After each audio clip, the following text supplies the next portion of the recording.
I think the most shocking aspect about this week's episode of Combatants Will Be Dispatched is we learn that Agent Six's division, their agency, has a sexual harassment policy. I mean, on one hand, it probably exists because of Agent Six, but on the flip side, their bar is very, very low. And after 9 episodes, we finally witnessed something that had them actually question what they were doing because of Rose. And I'm like, okay, the show always finds new ways to cross the line. It is hilarious. I really hope we get a second season for this one.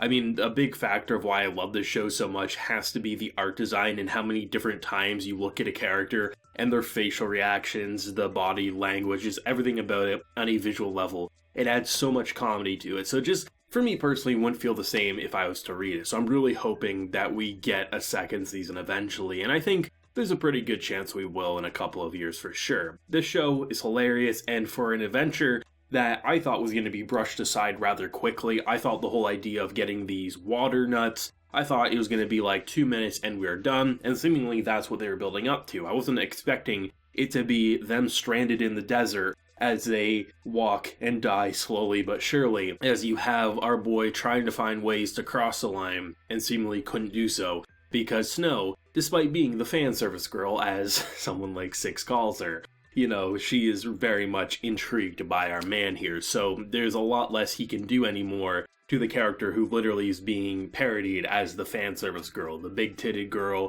who is dense and clueless, but really, you know, she's a bit more than that for sure. This show is hilarious, and I think it was fun to see that rather than just going with what I thought they're going to do with the whole idea that it's dangerous to collect them, I thought it was going to be like some sort of serpent in the ground that during the day it roams around so at night you can collect it, and seemingly it was like a tree looking thing. No, it's like a giant sand mole, the Sand King, and how they pretty much get absolutely annihilated. And with the few remaining points they have, they get a tent because, well, they're going to die otherwise. The only one in this situation who had any chance of survival was Alice, given the fact that she's a machine. So to watch over the course, you know, you start off with Grimm being useless. She didn't do shit in this episode, but I mean, is that anything really new? So you can't do a whole lot with her. You have someone like Rose, who over the episode, you saw the lust in her eyes. A very different type of lust than that of someone like Six. Someone who was very much getting close to eating her comrades. Hell, she was eating her tail at one point. And to just see the escalation of how this is a man who's saying, hey,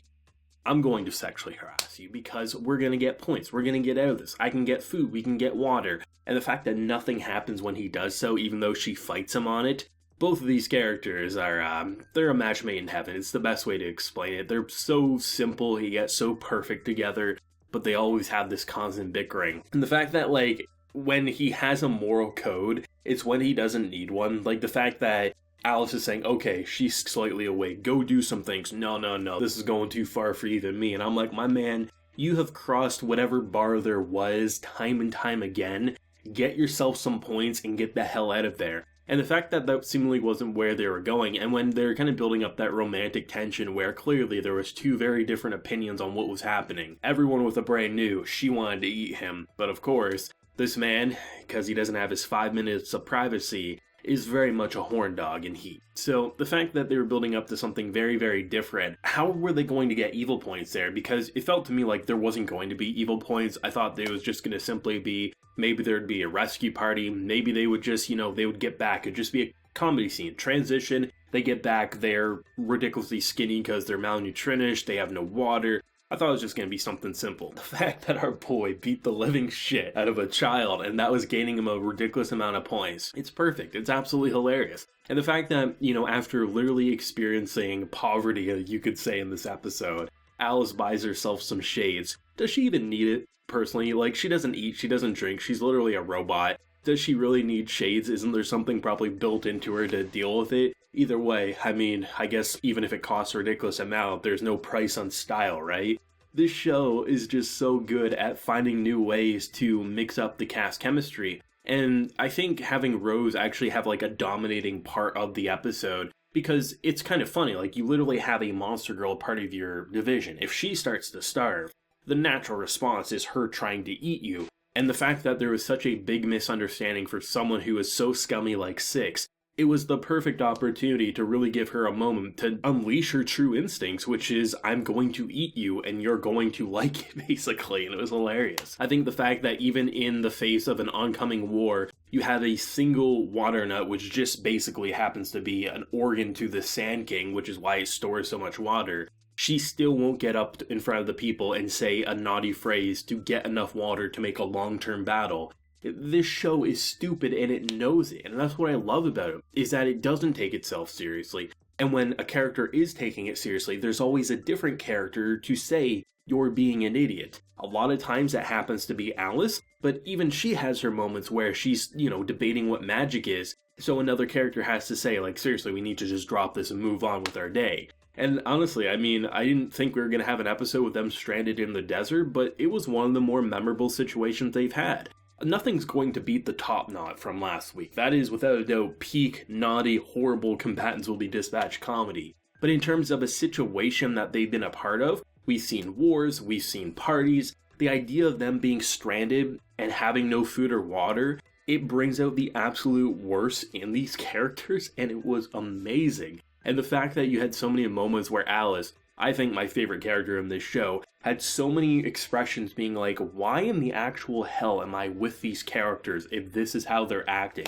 As she eventually just sits out there as they're fighting for their death as you get a ridiculous amount of evil points. You can't help but just let out a giant laugh. I keep seeing more and more people pop up saying like, I agree, this show's hilarious. Don't get what some people are saying about it not being funny, and yeah, seriously, like, this is just peak anime comedy. It's horrible comedy, for sure, don't get me wrong. It's raunchy, it's vile, but it just leaves me rolling, and I think that's why it's so memorable, because you have what would appear on paper from a visual standpoint, your basic isekai type style story, hero comes in, and you just elevate it with either ridiculous violence or ridiculous sexual comedy.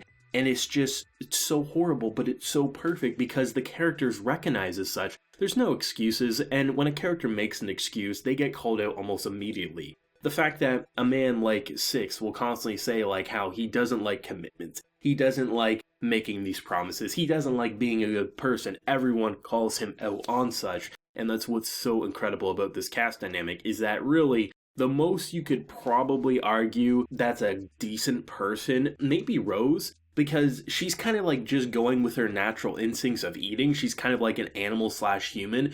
Grimm, she tries hard, but she's kind of useless. Alice has moments where she encourages horrible behavior. Agent 6 is the definition of horrible behavior. And Snow is just money hungry and a lot of other things, right? So it's like, it's a group of lunatics and bad people that have good intentions sometimes, and it's hilarious. But like I said, like, everyone does get at least a little bit of humanity. We can think back a couple of weeks with Six making a insect-like friend before it gets absolutely annihilated by Snow when she eats it in front of him. So everyone does get their moments of good points, but it never excuses the bad all at the same time. Of course, as always, I leave an episode of Combatants Will Be Dispatched happy, having fun, and questioning what in the actual hell. And I'm excited to see the last few episodes of Season 1 for sure. Let me know your thoughts and feelings, definitely your favorite moments down below, where you think it's going to go with next week's episode and the next mission, which clearly will be perfectly tame and nothing bad will happen, of course. If you enjoyed the video, leave a like, share your support, and hit that subscribe button if you happen to be new around here. So until next time, everyone, please take care and have a good one.